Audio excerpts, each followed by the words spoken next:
La face que je vais faire dans les prochaines secondes, c'est vraiment ma face de gars excité de voir le Pro Tour à Montréal. Alors si tu me croises dans la rue, c'est possible que je ressemble pas vraiment à ça. 7, 6, 5, 4, 3, 2, 1. Lâchez les boules, ils sont partis 160.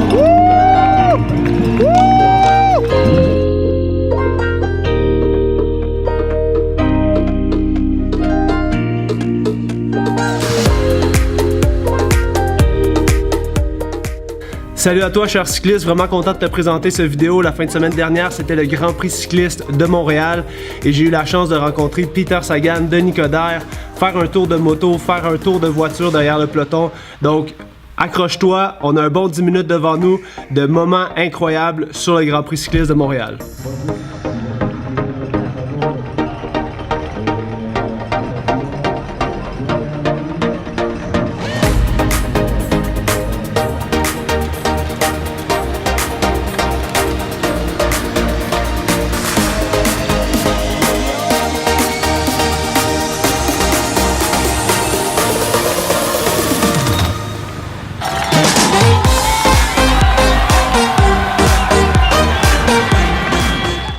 J'ai eu la chance de réaliser un de mes rêves, de parler à Peter Sagan, alors voici les images.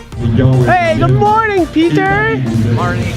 Alors oui, j'ai réussi à parler avec Peter Sagan. On a eu une interaction très simple, mais ô combien satisfaisante. Ensuite, tu t'en doutes bien, je n'ai pas pu me retenir d'aller dire merci à Denis de supporter le Grand Prix cycliste de Montréal. Denis, je voulais juste te dire merci pour l'événement. Je travaille avec les cyclistes depuis plusieurs années, puis je suis très émotif, c'est nice. T'as-tu des trucs pour que Peter puisse gagner aujourd'hui? Encore? Il y a juste à être lui-même. Oui, C'est beau, hein? On va dire ça. Excellent. Alors, un gros merci, Denis, de nous avoir donné ta stratégie de course pour Peter Sagan aujourd'hui. On est vraiment chanceux, on s'en va faire un tour de voiture. Puis check ben ça qu'on a pogné! The one and only Yannick! The best kinésiologue in town! Notre tour de voiture Lexus a été vraiment incroyable avec Yannick. Yannick, c'est un passionné de vélo, un kinésiologue puis un entraîneur PNCE niveau 3 en cyclisme. Ce gars-là, c'est un passionné, il connaît absolument tout sur le vélo. Fait que là, on est avec Yannick. Yannick, on est dans la montée Camille Wood, une montée que tu qualifierais de... Ah, une bonne montée, hein. C'est une des grosses montées qu'on a à Montréal. Une bonne montée. C'est excellent d'avoir ça sur le parcours du Grand Prix de Montréal aujourd'hui. Puis là, on le fait 17 fois. Le dénivelé est d'environ 190-200 mètres. Pour la Camille, ouais. Environ. On va vérifier dans le logbook. Il est écrit là-dedans. Hein? Ouais. OK, on l'a ici.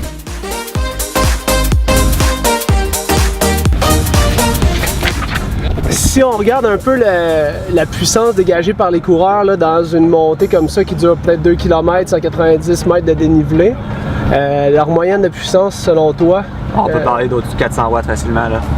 400 watts facilement? Ah oui, c'est pas OK. 400 watts facilement, ça me semble absolument incroyable, alors je n'ai pu m'empêcher d'aller vérifier avec nul autre qu'Antoine Duchesne, notre meilleur Canadien sur l'épreuve. Combien de watts ça représente ce que tu pousses quand tu es sur la Camille Wood, par exemple? En moyenne, on est autour de 400, puis 350-400 à la moyenne de la montée, puis quand ça va vite, 80-500 à peu près, là, 550. Quand j'ai attaqué, ça disait autour de 700. Cool, merci, c'est vraiment gentil. Merci. Donc finalement, Yannick, you're the man. Tu connais absolument tout. Les deux hommes de tête, le 186-186 et le 194-194 ont maintenant 5 minutes 25. Donc, 5 minutes 25. Ce qu'on vient d'entendre, c'est que l'échappée a 5 minutes 25. On est au deuxième tour. 72 km/h. Donc, légalement, ils n'ont pas le droit de dépasser 50 km/h. Il faut le rappeler, il y a de la police partout. Heureusement, c'est plus fermé. Heureusement, il y a un circuit fermé.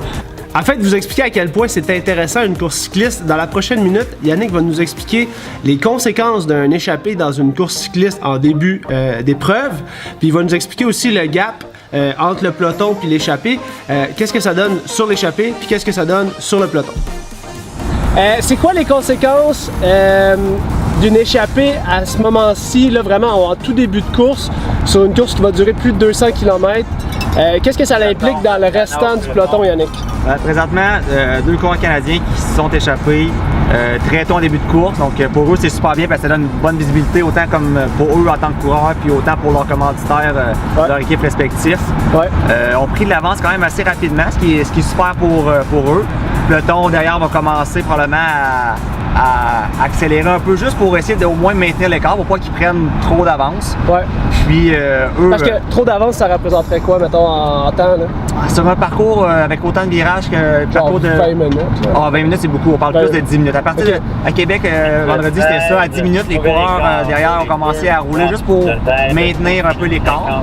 Puis automatiquement, ce qui est le fun, c'est que les gens dans l'échappée ont des écarts aussi. Donc, ils ne font pas qu'ils soient exprès pour aller trop vite. Ils vont essayer de maintenir l'écart le plus stable possible pour essayer de se garder du jus aussi. Là. Absolument, parce qu'ils savent très bien qu'éventuellement, le peloton va se mettre à accélérer pour les rattraper. Puis dans les derniers kilomètres, parce que pour le peloton derrière, c'est super intéressant d'avoir une échappée devant.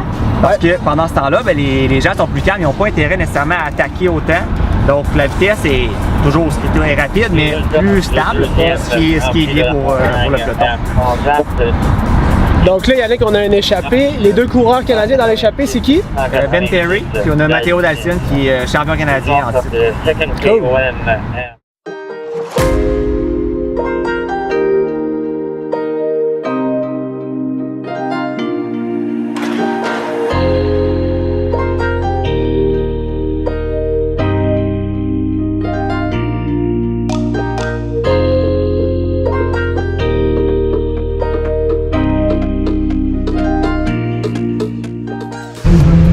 Un gros merci à Michel.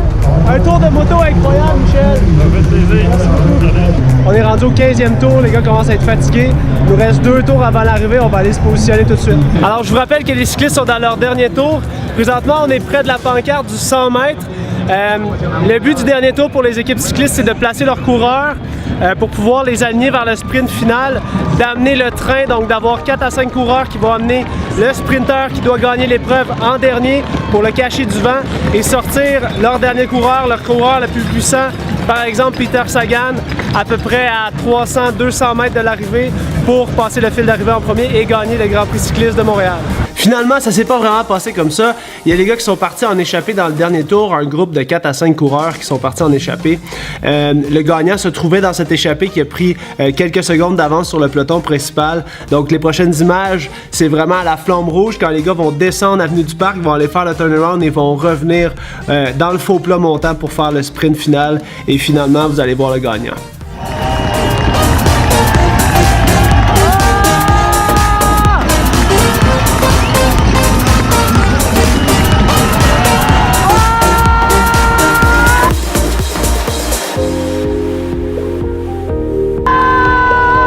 Des Émirats Arabes Unis, United Arab Emirates, Lego, Ulysse.